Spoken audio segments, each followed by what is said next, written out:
Reason है कि जो गवर्नमेंट होता है वो दिन रात बैठ के ज़्यादा नोट छाप के अपने देश का गरीबी नहीं हटाता है। एक यूएसडी डॉलर का मतलब इंडिया का 76 रुपया क्यों होता है? 1947 में 1 रुपये का मतलब 1 यूएसडी डॉलर था। तो कुछ 60-70 साल में ऐसा क्या हुआ कि इंडिया का जो करेंसी हुआ वो इतना गिर गया। और आपको जान के हैरानी होगा कि सिर्फ यूएस में भी अभी भी 80% गोल्ड है। ऐसा क्यों? आज हम ये सब बारी बारीकी से जानने की कोशिश करेंगे और आज मैं कुछ वैल्यूएबल चीज़ आपके साथ शेयर करूंगा। पैसा है, ये सिर्फ एक कागज़ का टुकड़ा है। तो ये जो कागज़ के टुकड़े के लिए इतना मारामारी क्यों है? आखिर ये जो पैसा है, ये जो करेंसी है, ये जो नोट है, इसका वैल्यू हम लोग कैसे जानते हैं? इसका वैल्यू इतना है, ये सब हमको कैसे मालूम? ये नहीं कि उसमें जितना लिखा होता है तो उतना ये वैल्यू है। अगर हम लोग हमारा नोट लेके पाकिस्तान जाएंगे, अमेरिका जाएंगे, लंदन जाएंगे, तो वहाँ पे तो काम नहीं करेगा। वहाँ पे क्यों काम नहीं करेगा? और इंडिया में ही इसका जो कागज़ का टुकड़ा है, मतलब कि जो करेंसी है, उसका वैल्यू इतना क्यों है? और ये जो कागज़ के टुकड़े के लिए हम लोग दिन भर रात भर ऑफिस में काम करते हैं, घंटा घंटा काम करते हैं, 7 घंटा 8 घंटा क्यों काम करते हैं? और जैसे कि ये जो सारे चीज़ का जवाब एक ही है कि ये पैसा है। और आखिर ये जो पैसा है, इसका वैल्यू जनरेट कहाँ से हुआ है? का इवोल्यूशन कैसे हुआ? जब हमें कोई चीज़ बेचना होता है, मान के चलिए कि हम कोई टीवी बेच रहे हैं। मान के चलिए कि वो टीवी का रेट है 100 रुपया और हमारे पास खरीदने के लिए 50 लोग हैं। तो 50 लोग तो वो टीवी नहीं ले सकते क्योंकि टीवी एक है। तो उसी केस में ये होगा कि वो जो टीवी का रेट है वो तब तक बढ़ते रहेगा जब तक कि वो जो खरीदने वाले हैं वो मतलब कि 50 में से एक आदमी ना हो जाए। इसको हम लोग बोलते हैं सप्लाई और डिमांड। जहाँ पे सप्लाई कम हो जाएगा वहाँ पे डिमांड बढ़ते जाएगा। इसी हिसाब से ही वर्ल्ड में जो प्राइस होता है वो फिक्स होता है। प्राइस डिसाइड होता है सप्लाई और डिमांड के हिसाब से। बात वही आता है कि गवर्नमेंट जो है ज़्यादा पैसा क्यों नहीं छपाता है, क्यों नहीं प्रिंट करता है? अब फॉर एग्जांपल के लिए हम एक चीज़ ले लेते हैं कि मान के चलिए कोई फैक्ट्री ने 100 मान के चलिए कोई फैक्ट्री ने 50 कार बना दिया और एक कार का दाम है आपका 10 लाख का रुपया। तो जिसके पास 10 लाख है तो वो तो कार खरीद लेगा, जिसके पास 10 लाख नहीं है वो क्या करेगा? बाइक या साइकिल या वो पैदल वो अपना जुगाड़ खुद देखेगा। लेकिन अब ऐसा हुआ कि एक रात में गवर्नमेंट ने बहुत सारा पैसा छपा दिया। मान के चलिए कि बहुत सारा आपका एक एक आदमी को 50-50 लाख रुपया गवर्नमेंट दे दिया पैसा छपा के। तो उसी केस में क्या होगा? वो जो कार है, वो जो 50 कार है उसको खरीदने के लिए कितने लोग जाएंगे? 1000 लोग जाएंगे, 2000 लोग जाएंगे, क्योंकि सबके पास पैसा है तो सब लोग जाएंगे।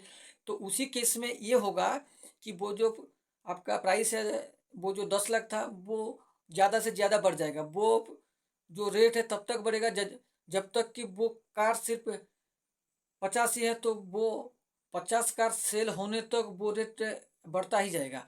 इसे बोलते हैं सप्लाई और डिमांड। ये एक बेस्ट एग्जाम्पल है कि गवर्नमेंट ज़्यादा से ज़्यादा पैसा प्रिंट क्यों नहीं करता है। अगर ज़्यादा से ज़्यादा पैसा प्रिंट हो जाएगा तो ये जो महंगाई है ये बहुत ज़्यादा हो जाएगा। एक बार जिम्बाब्वे का इकोनॉमी जो है वो बहुत कम हो गया था। उनका जो इकोनॉमी है वो पूरा क्राइस हो गया था। तो अपना इकोनॉमी बचाने के लिए जिम्बाब्वे गवर्नमेंट ने ये किया कि मतलब कि रातों रात बहुत सारा पैसा प्रिंट करवा दिया। और उसका नतीजा ये हुआ कि एक टॉफ़ी, एक ब्रेड, एक छोटा सा पेन खरीदने के लिए लोगों को बोरा बोरा पैसा लेके जाना पड़ता था शॉप में। तो इसका जो नतीजा ये पहुंचता है कि अगर हम लोग ज़्यादा पैसा प्रिंट करवा देगा, अगर गवर्नमेंट ज़्यादा से ज़्यादा पैसा प्रिंट करवा देंगे तो वो जो आपका महंगाई है वो बहुत ज़्यादा हो जाएगा। ये बड़ी जो अच्छी बात बात कही करते हैं आपने। कि यूएस में इतना गोल्ड कहाँ से है? यूएस में अभी भी 80% से ज़्यादा गोल्ड है। तो उस समय की बात यह है जब वर्ल्ड वॉर 1 और वर्ल्ड वॉर 2 हुआ था। तो उसी समय में यूएस के पास सब कुछ था। सब कुछ मतलब आपका जो हो गया गन हो गया, आपका हो गया मतलब कि जो वार में जितना भी चीज़ यूज होता है वो सारा चीज़ यूएस के पास था। वो एक्सपोर्ट इंपोर्ट करता था। तो यूएस में तो हमारा इंडिया का पैसा चलेगा नहीं, पाकिस्तान का पैसा चलेगा नहीं, आपका यूरो करेंसी जो लंदन का है वो चलेगा नहीं।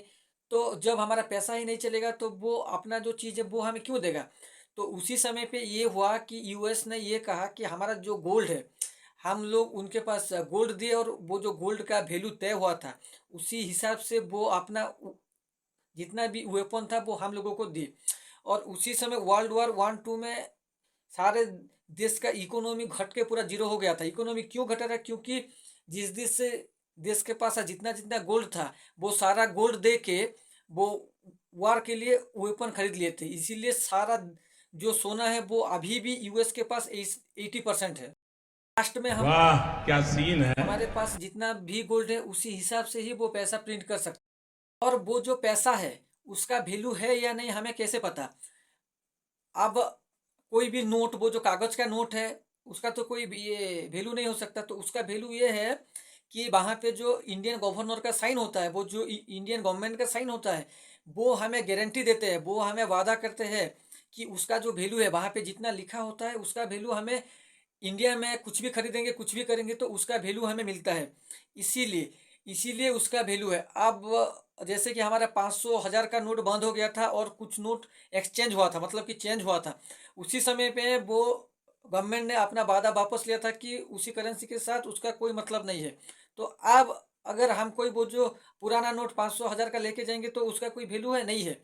तो ये जो फाइनल कंक्लूजन ये निकलता है कि ये जो नोट है ये सिर्फ कागज का टुकड़ा है। इसका वैल्यूएशन इसी से निकाला जाता है कि हमारे देश में कितना गोल्ड, कितना सिल्वर है। इसी हिसाब से ही वो जो नोट का जो वैल्यू है वो निकलता है। और इसीलिए हमारे पास अब, जबकि हमारे पास ज़्यादा से ज़्यादा गोल्ड नहीं है और यूएस के पास ज़्यादा गोल्ड है, तो जिसके पास ज़्यादा गोल्ड है उसका इकोनॉमी उतना स्ट्रांग है।